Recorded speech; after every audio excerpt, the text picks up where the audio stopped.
L'instant dirigeant à la Vendéenne, nous sommes avec Sonia Coirier, la dirigeante de TCRS. On fabrique des terrains de foot, on les rénove, on les entretient, de rugby, de golf et de centre équestre. D'ailleurs, on travaille de la même façon pour tous ces terrains-là? Pratiquement. Ah oui. Ouais. En fait, oui. La technique du drainage, elle peut se faire autant sur le foot, le rugby que les terrains de golf sont drainés, les carrières équestres aussi. Alors, c'est quoi être innovant aujourd'hui dans une entreprise comme la tienne? C'est considérer notamment le végétal peut-être un peu différemment, c'est dans l'air du temps? Je ne sais pas si je te dis une bêtise ou... Non. Quand on parle d'innovation dans notre métier, il y a... Chez moi, il n'y a pas forcément que de l'innovation technique. Il y a de l'innovation technique. Hein. Ouais. On est obligé, on est notamment... l'innovation, c'est essayer de trouver des nouveaux savoir-faire pour coller le plus à la biodiversité aussi, et puis à ces transformations climatiques. Donc, nous, on a un gros travail pédagogique auprès de nos interlocuteurs, auprès des mairies, auprès des agents sur les terrains de foot notamment et les terrains de rugby. Quand on parle du zéro phyto, c'est quelque chose qui aujourd'hui, ça y est, parle à tout le monde. Donc derrière, c'est un nouvel apprentissage en fait. Hein. Alors, on parle de tonte un peu plus haute, de laisser le gazon respirer un peu plus pour éviter que... Il n'y a pas des normes dans le foot Si. On est obligé de... Oui. Donc ça aussi, ça va devoir évoluer. Mais ça va... Oui, voilà, parce que le terrain, lorsqu'il est un peu plus haut, il y a un développement des, entre guillemets, mauvaises herbes, qu'on appelle des adventices, qui se fait. Donc oui. Donc il y a de l'évolution technique dans le métier.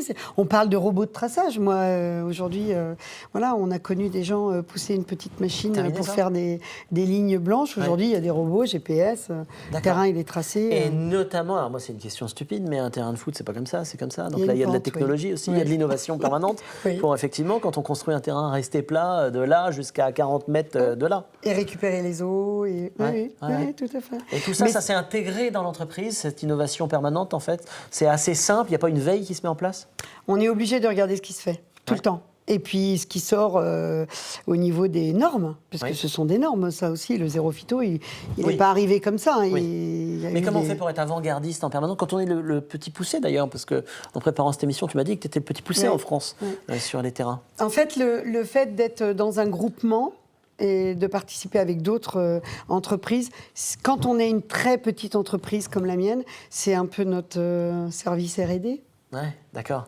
Et donc là, on va pomper un petit peu ce qui se fait forcément ailleurs. Mais tu n'as pas forcément les moyens par rapport à d'autres groupes mastodontes d'avoir des outils, de la technologie, des tracteurs plus, je ne sais pas moi. Non, alors c'est plutôt du micro-tracteur qu'on achète pour aller sur des terrains de sport avec des pneus basse pression, gazon, on va dire. Mais j'ai tendance à penser aussi que quand on parle d'innovation, là, on parle de robots de traçage, on parle d'un robot désherbeur, on parle de technologie comme ça. Encore une fois, c'est de la technique. Mais l'innovation dans notre métier, c'est aussi l'humain. Enfin, moi, je le dis là depuis 2-3 ans. On parle de réchauffement climatique.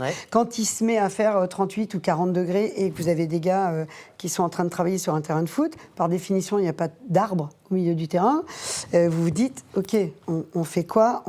Est-ce qu'on arrive dans notre métier? Le vêtement, est-ce qu'on peut faire du 4 jours semaine pour récupérer? Parce qu'on demande, physiquement, c'est important comme travail. Ça s'est installé ou c'est des projets encore que tu nous on en parle beaucoup. C'est des petites musiques c'est en train de se mettre en place très très doucement. Une dernière question en 10 secondes, elle sera comment ton entreprise demain? Un peu pareil à celle-là, mais avec plus d'innovation ou totalement différente? À mon avis, elle sera différente. Elle sera différente parce que le végétal, ça évolue. Donc oui, elle sera différente. On va vous inviter à suivre TCRS aux rives de l'Autise avec Sonia Coirier qui était mon invitée. À bientôt Sonia. Merci. C'était l'instant dirigeant à la Vendéenne. Salut.